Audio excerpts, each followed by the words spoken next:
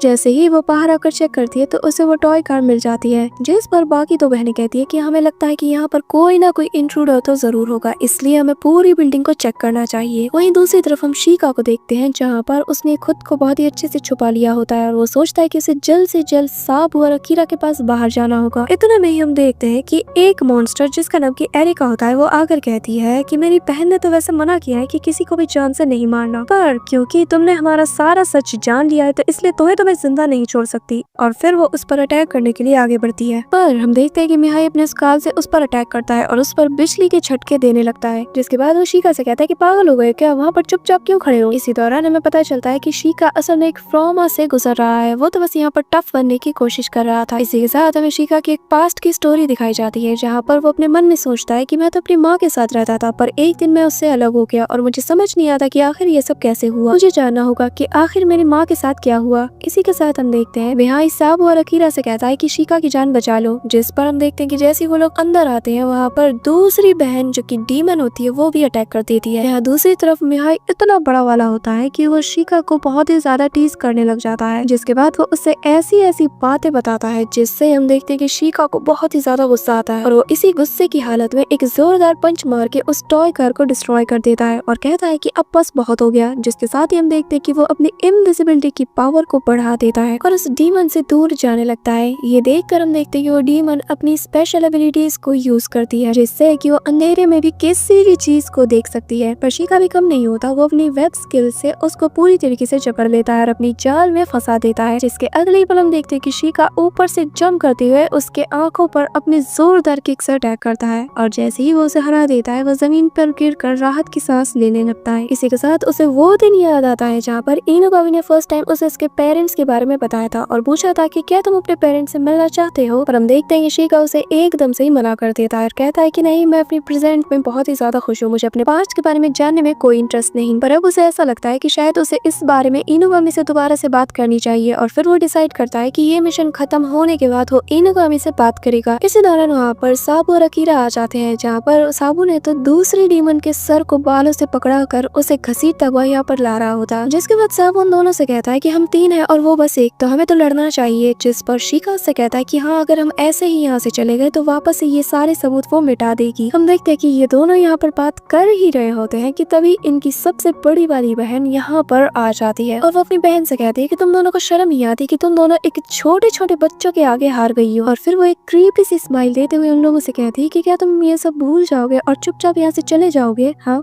जिस पर साबू उसे साफ मना करते हुए कहता है कि तुमने बहुत से लोगों की जान ली है और बहुत लोगों के साथ गलत किया है, इसलिए हम तुम्हें यहाँ पर नहीं छोड़ेंगे। जिस पर वो मॉस्किटो डीमन कहती है कि लगता है कि तुम लोग बिना सबक सीखे नहीं मानोगे और लगता है कि अब मुझे ये सारा काम संभालना होगा। ये सुनकर उसकी दोनों बहनें बहुत ही ज्यादा डर जाती है और डरती हुए कहती है कि दीदी आप चिंता मत कीजिए, हम संभाल लेंगे। पर हम देखते हैं कि वो एक ही झटके में अपनी दोनों बहनों को जान से मार देती है और उनका दिमाग को खा जाती है। जिसके साथ ही वो मॉस्किटो डीमन अपने ट्रू फॉर्म में आ जाती है और हमें दिखाया जाता है कि वो एक जायंट मॉस्किटो डीमन होती है। So that's it for today guys. I hope कि तुम लोग का ये फर्स्ट पार्ट बहुत ही ज्यादा पसंद आया होगा। अगर हाँ तो वीडियो को लाइक करना, चैनल पे नए हो तो सब्सक्राइब करना। तो मिलते हैं नेक्स्ट पार्ट में नेक्स्ट वीडियो के साथ, तब तक के लिए बाय।